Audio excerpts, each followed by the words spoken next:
இங்க நல்லா night time ஒரு ஹஸ்பண்ட் அண்ட் ஒய்ஃப் தூங்கிட்டு இருக்காங்க. அப்படி தூங்கிட்டு இருக்கும்போது அப்ப இவன் என்ன பண்றானா, இவனோட ஒய்ஃபுக்கே தெரியாம அவளோட கால்ல பவுடர் கொட்டி விடுறான். அப்படி கொட்டி விட்டோம். அதுக்கப்புறம் ஒண்ணுமே தெரியாத மாதிரி போய் படுத்து தூங்கிடான். அதுக்கப்புறம் கொஞ்ச நேரம் கழிச்சு எழுந்த ஒய்ஃப் இவனுக்கே தெரியாம ட்ரெஸ் எல்லாம் எடுத்து மாட்டிக்கிட்டு நேரா ஒரு ரூமுக்கு வரா. வந்து பார்த்தா ரூம்ல ஒருத்தர் மர்மமா ஒளிஞ்சிட்டு இருக்காரு. இவரை பார்த்தவ, சாரிங்க என் ஹஸ்பண்ட் தூங்கவே மாட்டேன்றான், அவனை தூங்க வைக்கிறதுக்குள்ள டைம் ஆயிடுச்சு, சரி வாங்க பெட் எல்லாம் போடுங்க தூங்குங்களா அப்படின்னு சொல்லிட்டு இவங்க ரெண்டு பேரும் பெட் எல்லாம் போட்டுட்டு இருக்க. அப்ப அந்த பக்கம் பொண்டாட்டி மேல சந்தேகப்பட்டு அவளோட ஃபுட் பிரிண்ட் ஃபாலோ பண்ணிட்டு வந்தவன் நேரா அந்த ரூமுக்கு வந்து இவங்க ரெண்டு பேரும் பாத்துறான். அப்படி பார்த்தவன், அடி பாவி எனக்கு தெரியாம எவனோ ஒருத்தனை வீட்டுக்கு கூட்டு வந்து என்னடி பண்ற அப்படின்னு சொல்லிட்டு அவன் ஷாக் ஆக. அப்போ ஒய்ஃப் வந்துட்டு, இங்க பாரு நீ நினைக்கிற மாதிரிலாம் ஒண்ணு இல்ல, நான் எல்லாத்தையும் சொல்றேன் பொறுமையாரு அப்படின்னு சொல்லிட்டு அவ சொல்லும்போது, அப்ப கூட இருக்கிறோம் ஆமாப்பா அப்படின்னு சொல்ல, இதை கேட்டவன் அவர் திரும்பி பார்த்துட்டு, நான் உன்னை எங்கேயோ பாத்துருக்கேன் அப்படின்னு சொல்லிட்டு இவன் சொல்லும் போது அப்பதான் ஒரு சின்ன பிளாஷ்பேக். என்ன அப்படின்னா, இவன் கொஞ்ச நாளுக்கு முன்னாடி ஒரு கடைக்கு போயிருப்பான். அப்ப அந்த கடைக்கு வெளியே ஒரு பிச்சை எடுத்துருந்துருப்பாரு. அப்படி அவன் போகும்போது அப்ப தெரியாம அவனோட வால்ட் வந்து கீழே வந்திருக்கும். இதை எடுத்து பார்த்த இவரு அவனோட பேரை பார்த்து ஷாக் ஆயிருப்பாரு. அப்படி ஷாக் ஆன உடனே அவனை கூப்பிட்டு, இந்தப்பா பர்ஸ் கீழே வந்துருச்சு அப்படின்னு சொல்லிட்டு கொடுத்துருப்பாரு. அப்படி கொடுத்தவரு, எப்பா அவன் பேர் ஜாக் அப்படின்னு சொல்லிட்டு கேட்டிருப்பாரு. ஆமாங்க என் பேர் ஜாக் தான், சரி எனக்கு கொஞ்சம் வேலை இருக்கு கொஞ்சம் விடுறீங்களா போறேன் அப்படின்னு சொல்லிட்டு அவன் அங்கிருந்து ஓடி இருப்பான். சோ இப்போ இது வந்துட்டு இவனுக்கு ஞாபகம் வந்துட்டு,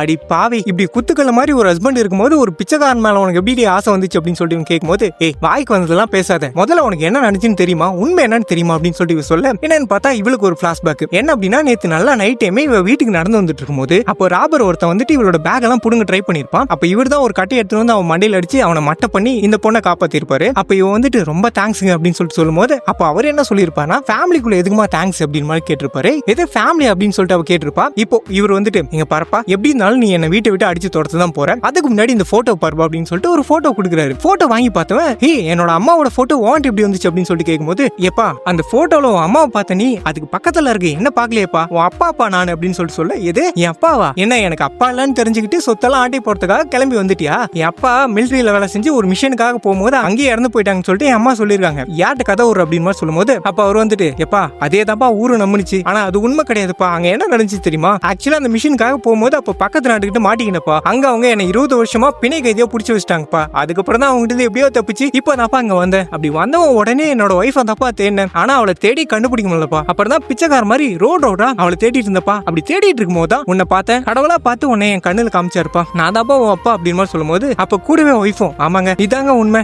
இவர் தாங்க உன் அப்பா, ஐ மீன் என்னோட மாமனாருங்க அப்படின்னு மாதிரி சொல்லும்போது அப்ப அவன் வந்துட்டு அப்பா அப்படின்னு சொல்லிட்டு ஹக் பண்ணிக்கிறான்.